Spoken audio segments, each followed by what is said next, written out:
Hello everyone, my name is Jen and welcome to the Book Refuge.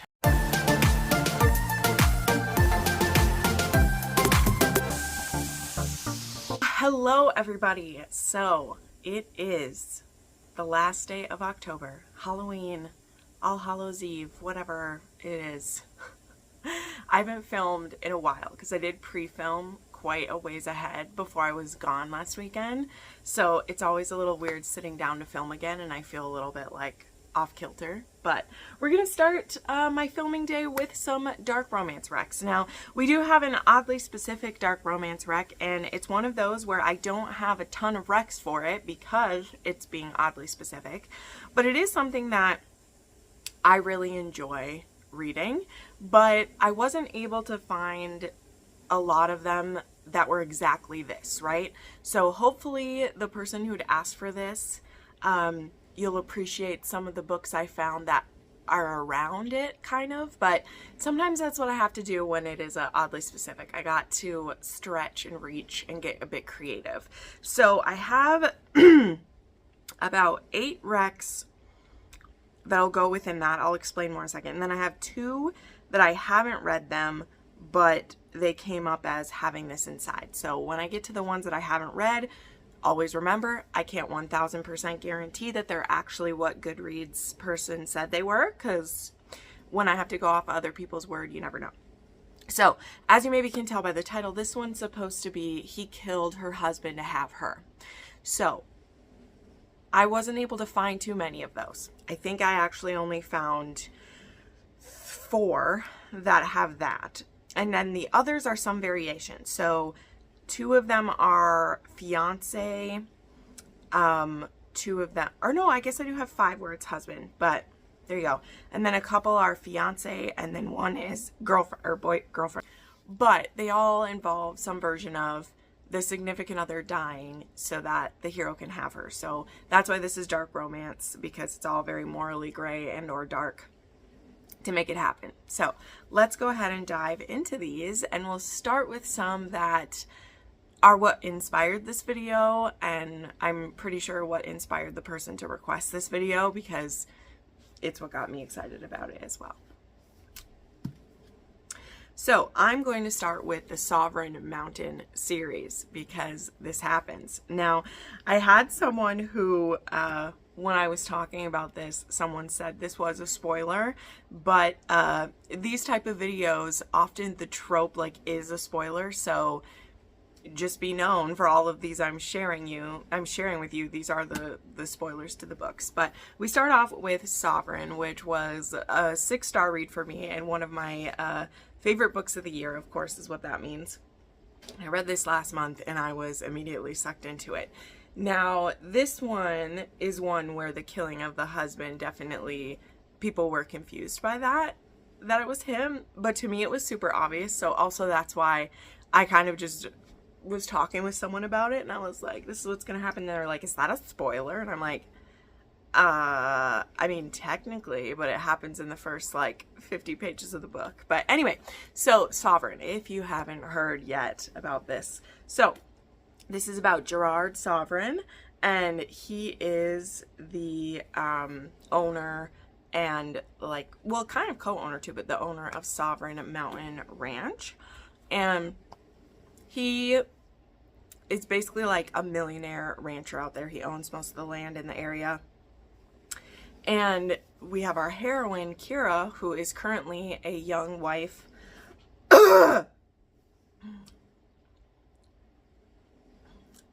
Sorry, everyone. I have a frog in my throat this morning. I just spent 2 minutes coughing. And now we're coming back here. And she's currently married to kind of a rival rancher to Sovereign. She's very young. She's been married to this guy for a few years. He actually married her for her land. He wanted the land that her father was leaving to her, and so she married him, and now she's in this very dead-end marriage.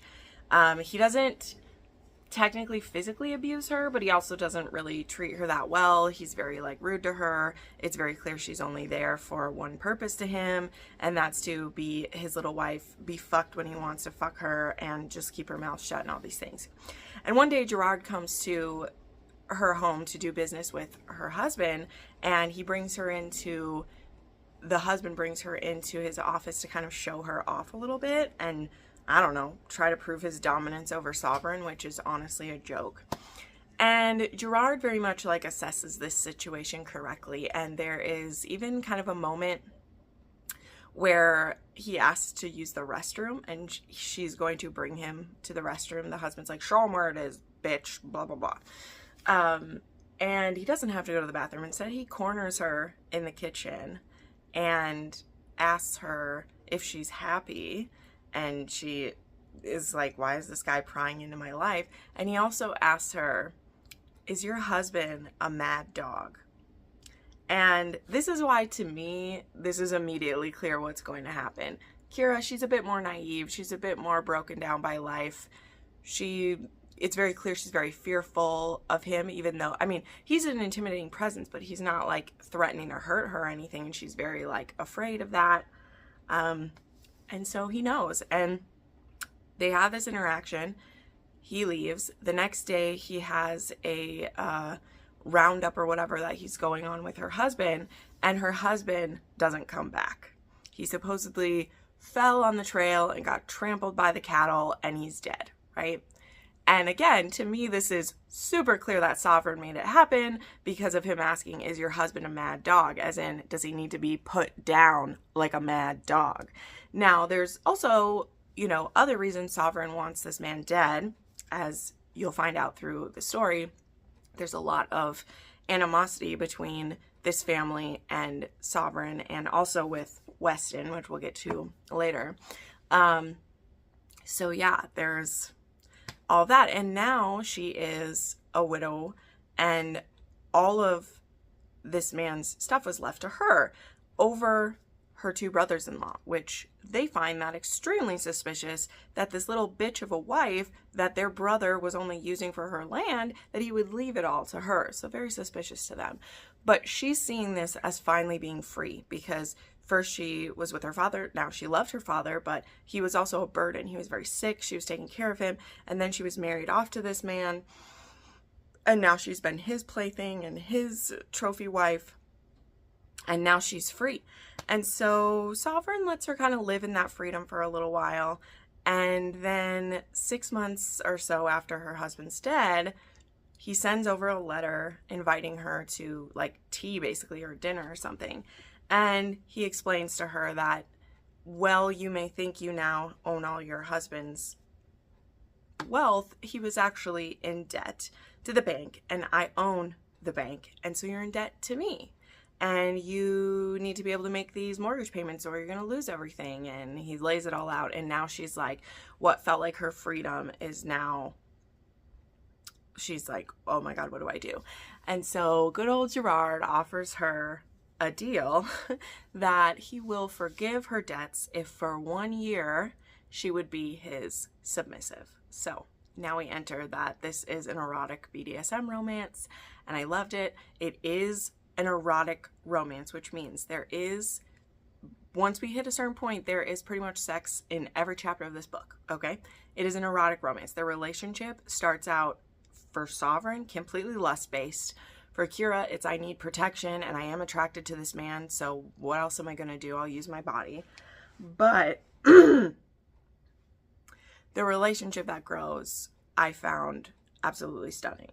And I'm obsessed with this story so much. So this is a case of I killed your husband to have you, for sure. And it's the one that inspired this video. So, all right. And then we enter Weston, which this one just came out the very end of September. But I was so happy to read this one very soon. I just love it so much. Okay, so Weston and Diane is who this story is about. So this book actually starts kind of before the Sovereign Mountain, or kind of in the middle. I can't remember when. I'm trying to remember now. I think this book kind of starts, yeah, I think it does start before the events of Sovereign. But then, yeah, because we have like a time jump in here. But anyway, Diane and Weston end up meeting, and they have this crazy connection right away.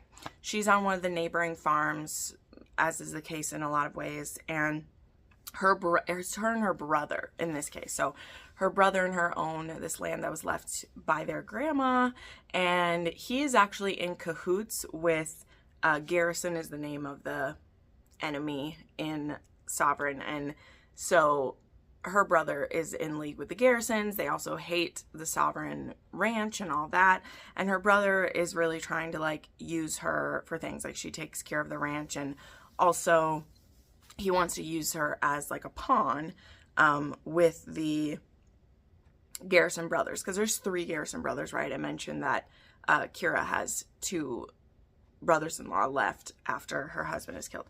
But Diane and Weston end up meeting kind of innocently to start with. She's very young as well. These are all age gap ones. And her and Weston kind of start up a thing and start meeting up and seeing each other. And it's really hot, like this thing they have going on. And then pretty early on in their love, her brother does force her into a marriage with one of the Garrison brothers. She gets forced to marry, I think it's Tommy is who she's supposed to marry. And she gets taken to his cabin, and like she's his wife now and is living with him. And that is then kind of like where there's that time jump in Sovereign, where there's those months that Gerard is waiting before he goes to Kira. That's also some of the time when like Diana is being forced to get married and Weston is being forced to stay away from her, but he doesn't plan to let it stand at all. So this is a case of Tommy may have like married Diane, but he then makes his days numbered by marrying her because Weston isn't going to let anything stand in his way. So if you read Sovereign, you actually like know how that all like plays out in a way, but now we're seeing it from Weston's point of view and what's going on. And I really did also enjoy parts where Diane and Kira got to speak and get to know each other, because neither of them has great women in their lives, let's just say. They aren't around women really at all. So to get to see someone like that is really great. So this also is a BDSM thing. And the one thing I will say for this series, which I am loving and I'm going to keep reading, and Deacon will be the next one. I think there's supposed to be 4 books in the series she has, or maybe it's even 5. She like announced somewhere in one of these like how many, but I know there's Deacon and there's at least one about Jake too. I can't remember what that one's going to be called, but yeah, but there's going to be more. The one thing that is always a little tough for me though, I'm just going to say this because I love these. I gave Sovereign 6 stars because it was so singular to me. And I gave this one 4.5 because it was starting to be quite an echo of Sovereign. And I'm not always a fan when an author does the same thing again and again and again. So we'll see if Deacon starts to branch off, and I know that one's going to be BDSM too. That's the thing. They're all going to be BDSM. I understand why authors do that, because if their fans like BDSM, which I do, they want to just keep writing that. I just find when it's in kind of a realistic situation like this, I know this isn't, you know, but is every cowboy in the land going to want to use his ropes and be into BDSM? I don't think so. I like it more when we like change it up, what people's sexual preferences are in a series, especially if you're someone who's going to like binge the series. You're like, okay, well, this is the same thing. So I will say there are things that are very similar, but if you like Sovereign, you'll probably like Weston. Just, they overlap a lot. Anyway, I rambled about that a lot. I'm not ripping these apart by any means. I loved them. I loved them. I'm just saying, as a story reviewer in general, I don't think every cowboy in the land will have the same kink. You know, like they won't. And so I wish there was a bit more range. There's a way to still have a dark relationship without it. Have BDSM, you know? Right? Okay, so there's those 2. Then let's move to one that's a little more, it's still a dark romance, but one that's a little lighter, as it were, because of how this author writes a story. So we have S.J. Tilly has King. So this is one where it isn't a husband, it's a boyfriend. And this series, okay, this series, the Alliance series, is just so crazy, right? This is such over the top mafia men. They're so possessive. They're absolutely obsessed with their ladies. It's super hot, but it's absolutely bonkers, right? You're like, if you were really doing business this way, this would not work out for people for very long, right? It just wouldn't. But in this case, we have our heroine here, who this one doesn't say both names on the back. Pooh. Savannah. This is Savannah. And in the, let me just read how S.J. Tilly explains it, because I have now filmed this 3 times and it's so confusing to explain. So let me just read how S.J. Tilly says it, and then I'll get into explaining how the story goes, okay? So, okay, so my bad for assuming the guy I was on a date with wasn't married. And my bad for taking him to a friend's house for dinner, only to find out my friend is also friends with his wife. Because in fact, he is married, and she happens to be at my friend's house because her husband was busy working. And unsurprisingly, my date's wife is very angry about finding out that her husband is a cheating asshole. Okay? So, if that makes sense, we've all ended up at the same place. And the man's wife, her brother happens to be there, and he's just like not going to put up with this stuff. And so just a little while later then, King is very upset because his sister is being cheated on. And also this prick knows a bit more about their family than maybe he should. And so early on in the story, I believe how that scene goes down too, is that she takes an Uber to his apartment to get her keys because she's going to pack up her stuff and leave, which I'm like, she knew him enough to like leave stuff at his apartment was crazy.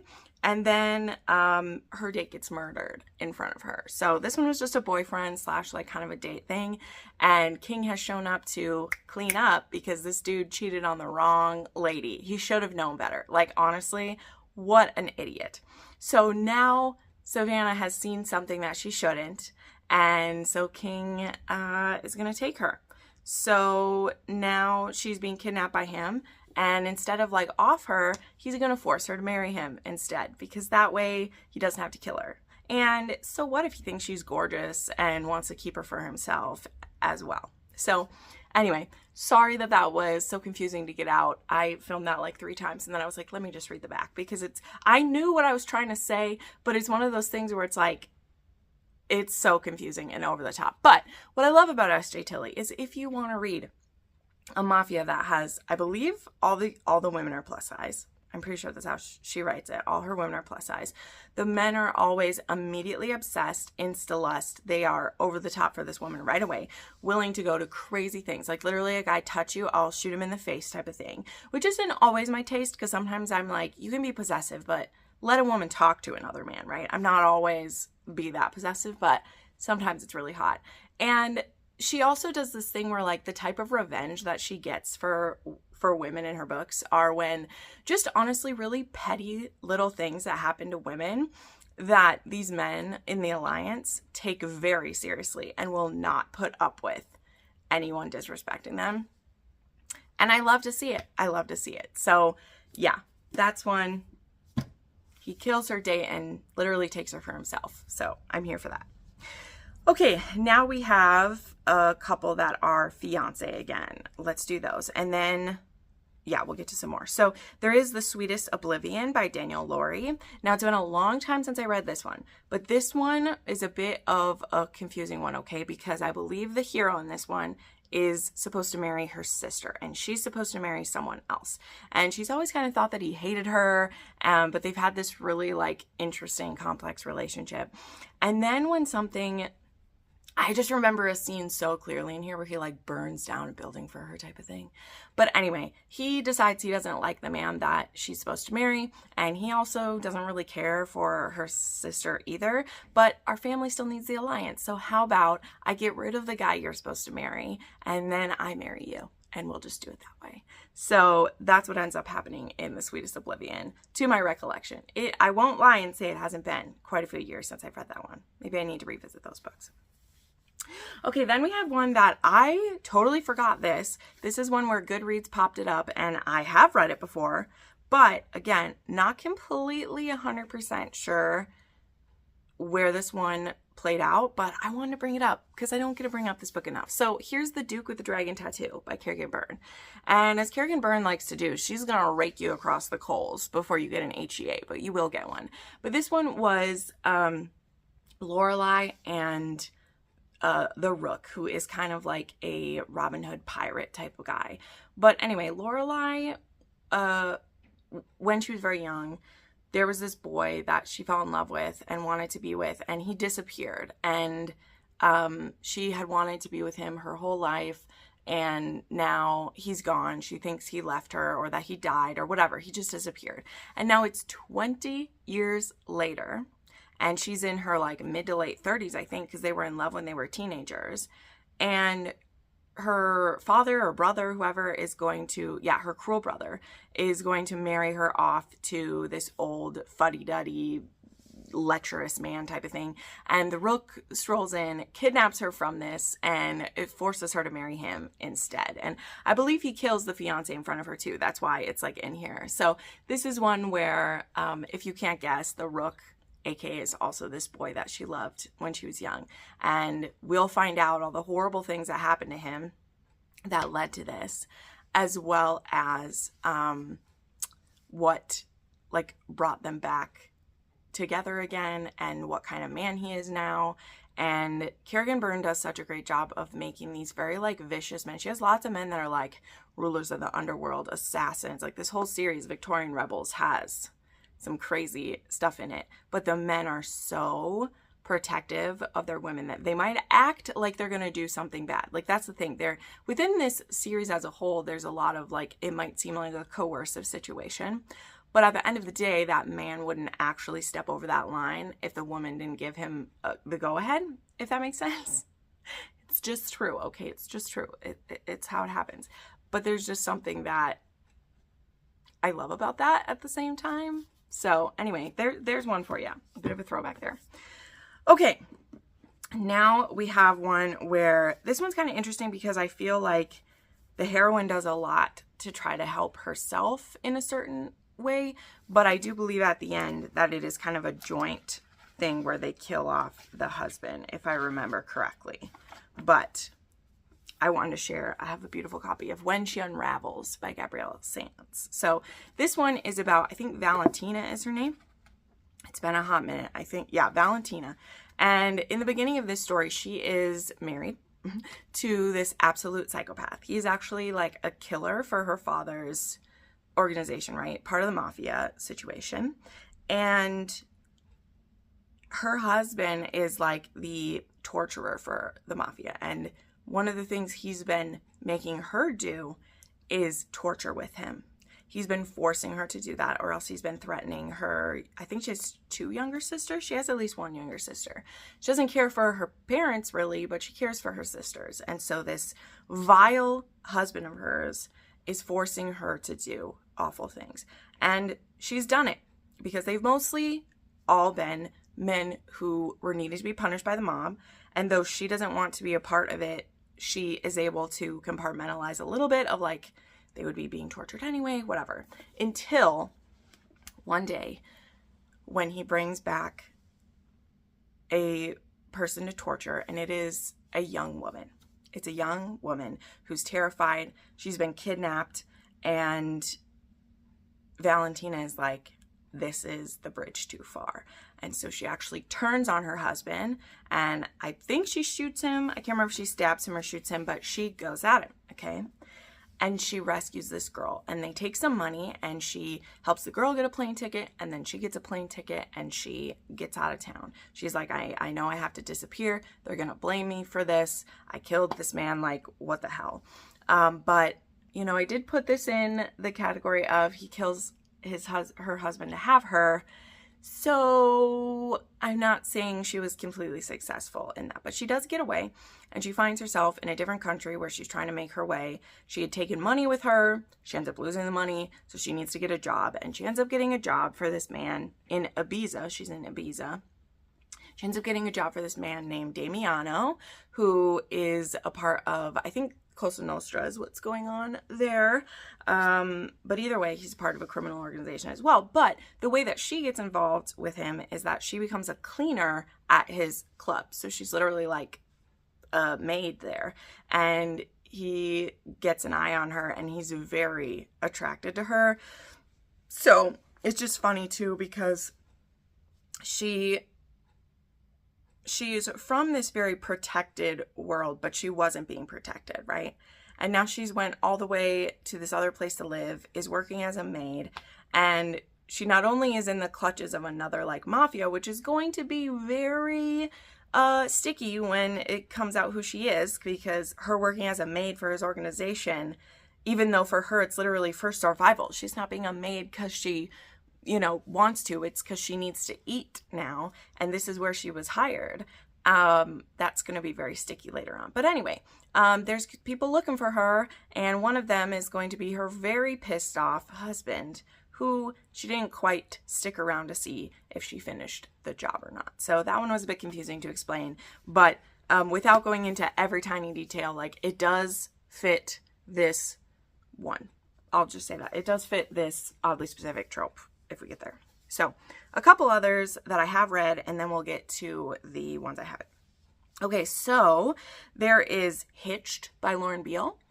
This is one that fits so many crazy dark romance tropes. This isn't a favorite of mine, I say, but it is an experience, and it has a bit of a thriller aspect too. But this one, yes, our heroine is in an abusive marriage. She is regularly abused by her husband. He's a very powerful man, so she doesn't think anyone would believe her. We've seen it, we hear it, we feel it. It's awful. That's horrible.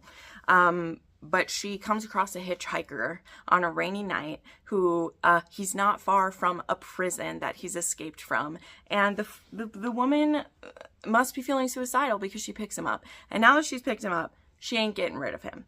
He is somehow able to tell how abused she is, and he's able to get that out of her, that he's abused. And the thing that's so ironic about this hero killer, this male love interest killer man, is that he's able to take advantage of the fact that she's an abused woman to get her to do what he wants, but also he's like pissed that somebody else is the one abusing her, So he ends up saying, like, I'm gonna kill your husband for you.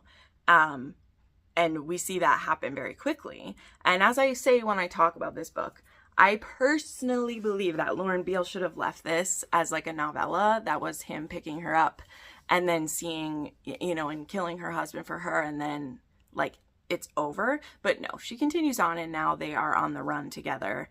And she's went, honestly, from one abusive man who at least wasn't a serial killer to this guy. And now we'll see them try to make their way to an HEA. But it does fit into this category. And you know what? A lot of people love this book. That's why I try to read a lot of things and share things with you that I myself might not be 100% comfortable with, right? Okay, then we have one that I hadn't remembered this when I was writing my list, and that's why I always look on Goodreads to try to find ones that I don't remember myself. And there is A Grieved Loss by Adelaide Forrest. And this is a part of her Mafia series that sadly she never has written the 6th book in the series, but each one of them can stand alone on its own. It's that type of thing. It's just that we were promised this 6th book, and then her fantasy career took off and her Harper Elwood stuff took off, and it was no hope for it at all. But we try not to be bitter. One of my favorite books in that series, though, was A Grieved Loss. Now, this one doesn't maybe 100% fit for the he killed her husband to have her, but I think if you read it, you'll see that he wasn't trying to help her husband live either, if that makes sense, okay? So we have our heroine, who she is a mom, and our hero is with the mafia, and her husband is a dirty cop, okay? So he's a cop who's actually working with the mafia, right? He's helping them get away with things and all that. And our hero in this case is, I can't remember if he's an enforcer for the mob or who he is, but he works for it. So he knows who, he has worked with her husband before, right? For his stuff with the mafia.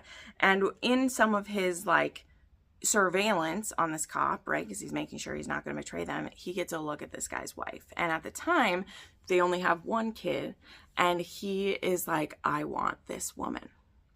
And so for the next couple of years, he actually plans for the day that he can have this woman, through her having a second baby, through him seeing her husband kind of like distance himself from her.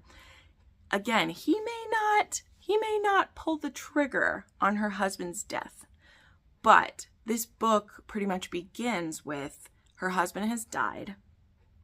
doing work for the mob. And again, we'll unravel pieces throughout it. I still think this fits into this because he's wanted her for a long time, and he has set up a home for her, including one with beautiful rooms for her children. He has thought about the safest school for them to go to. Like, this man is prepped, okay? This stalker, he's a good one, okay? He's a good one. And when she has had what he believes is the appropriate amount of time to grieve the loss of her husband, he makes his move and goes to take her. And guys, this one is wackadoodle because you understand her point of view of like, what is this man doing? How can he just take this over? I don't have any will, but like, he wins over everyone in her family, and it would be terrifying if we didn't like want him to have her, right? It's that kind of situation. But anyway, I personally still believe that he does have something to do with the husband's death, because this guy wasn't a great dude. He's both a dirty cop and he's not helping the mafia that great, and he neglects his wife anyway. It's pretty clear he's been like cheating on her and things like that while she's been home taking care of the babies. So we don't feel too bad about it, for sure. And the way he loves the kids will win you over. Like, I'm just telling you, you know, like for her, this is a captive thing. There's dubious consent parts to this. There is forced tattooing parts to this, right? That will make him uncomfortable. But when you see him with the babies, I mean, I forgave him right away. So I'll just say that. Okay. So those are the ones that I've read, and I'm sure I've read a few more too. These were I really was trying to rack my brain the other day. They were hard to find because that's the thing with the oddly specific RECS, as I say, right? Not only are they like hard to find just because they're oddly specific, they're also so hard to find because you can't like search for this term. Like, romance Reddit definitely helps me a lot with this, like for sure it does, but some things you just can't search for them, so it's hard to find. But anyway, so two more that I haven't read, but I wrote down in case you want to. There is Promises and Pomegranates by Sav R. Miller. Now, this one I started way back when. I just wasn't in the mood at the time that I read it, but it is marked as a, like, I tried to read it on my, but I didn't, like, DNF it because like I didn't get far enough in to do that, but I did get far enough in for the killing part. And I believe it's a fiance and or it's literally their wedding night, I don't know, and he like kills the man on their bed and then takes her instead. I think that's what happens in that one, so should fit into the trope. And then the other one popped up, and I'm intrigued about this because I have read some Jill Ramsauer. This one says Corrupted Union.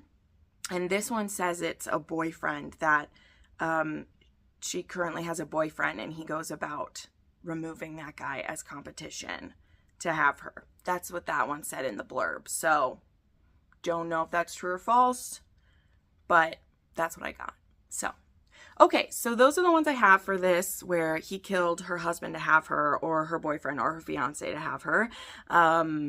I hope that you like some of these and give them a go. If you have recommendations, please put them down below, both for me and for others. I'll have a pinned post down there.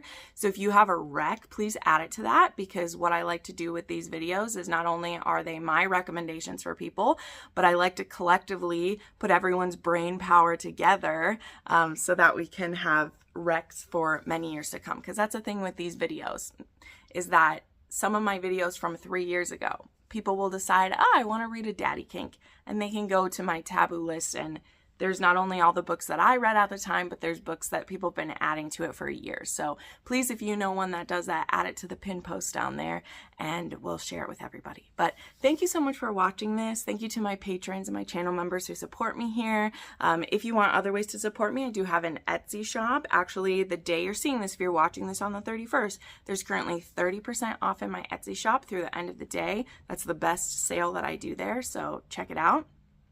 I also have links to all my affiliate links down below for Ginger Snap, Bookish Co., as well as Nerdy Nuts, as well as if you are interested in a Kindle Unlimited subscription. All those things I have down below, they all help the channel in some way. There's also links to every book that I mentioned. And yeah, I think that's everything. Thanks so much for watching, friends, and I'll see you next time. Bye.